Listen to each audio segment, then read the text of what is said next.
I have no idea what I'm going to say. I will tell you this, though.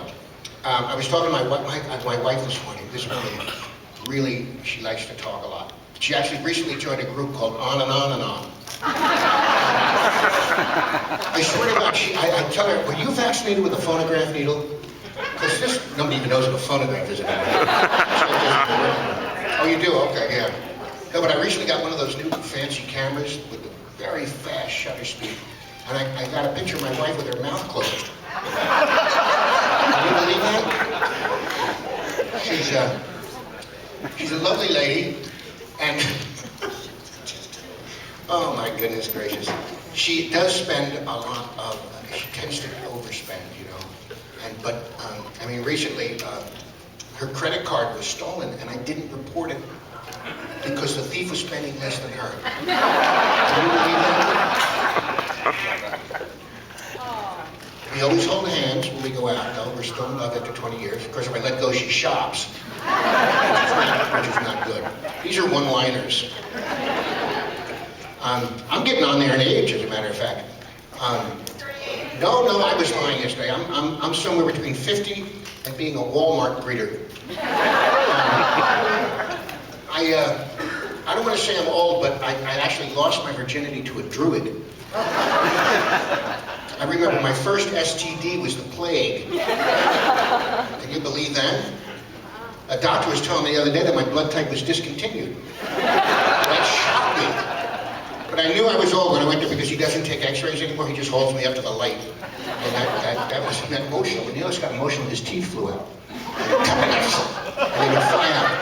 And this one morning I was talking to the captain, I was really angry about something, and I'd been sweating all morning because of the stupid AC.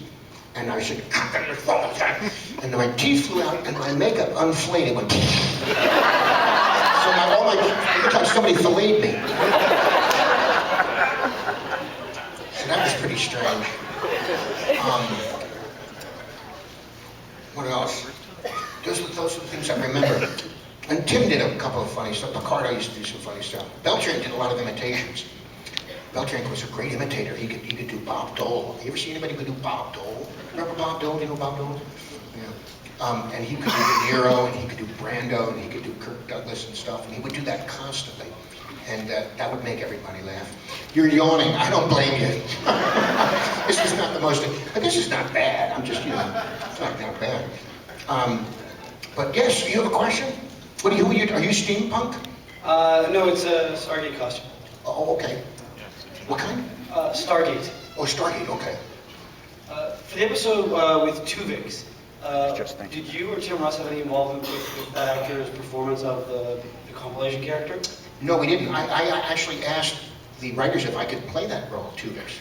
You know, I thought it would be cool, but they wanted a completely different guy, and they got this guy, a wonderful actor, Tom Wright, who was also on Seinfeld. He was the boss who kept cutting the Snickers bars with the fork and knife. That was the same actor. No, but Tom observed us. He stayed on set the week before that show and watched me and Tim and tried to incorporate our characteristics. I think he did a pretty good job on that. That was the only execution ever in Star Trek that I know of. Pretty good show. I thought that was a cool show.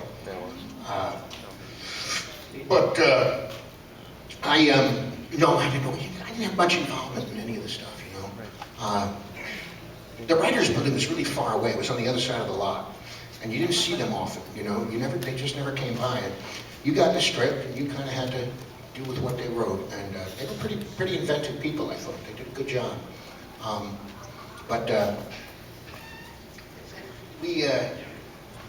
tell you some funny audition stories. You know, actors audition all the time. That's how we get our jobs. We audition. And how am I doing? All right? I got something to auction too, for my charity. I'm also going to auction lint that I found in the captain's chair, season 3. And it's up here, and you come get it after the auction. I also have a semen sample from Garrett Wong that I'm going to auction off. That's just, why did I even say that? I'm so sorry. I'm really apologizing right now. Hi, how are you doing? I'm fine, thank you. I was at a panel last night and we had been discussing how some Star Trek canon characters had been underutilized by the writers, and Neelix's name did come up. Do you feel the writers underutilized Neelix to some point? Do you think they could have done more with the character? Well, I don't know, it's hard to say. We talked about this yesterday, and how they a lot of times they focus on more truly hardcore sci-fi guys like Data and like the Doctor, who is a program, and they really love to write for that kind of character, and they have traditionally, I think.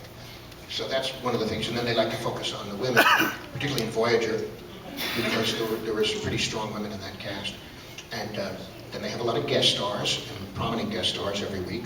They've got 48 minutes, so they got 9 regulars, and 3 or 4 guest stars. So there's a lot of people to focus on. I thought they did okay by me. They gave me about 2 shows a year that were primarily Neelix. It was hard for me to do a show that was heavy with me because my hours messed them up so much. Because with the 5 hours of makeup and then a 12-hour shooting day, it was 17 hours, and often the 12 hours went to 14 hours. So I was there for like 18, 19 hours sometimes in the makeup, and it was really debilitating. I mean, no matter how strong you are, you're encapsulated in rubber and glue, and you can't sleep. So they knew that, so they that was one of the reasons they kept my workload a little low. And also, it was financial. There's a Screen Actors Guild rule that you have a 12-hour turnaround, which means if I finish at 8 in the evening, they can't call me till 8 the next morning.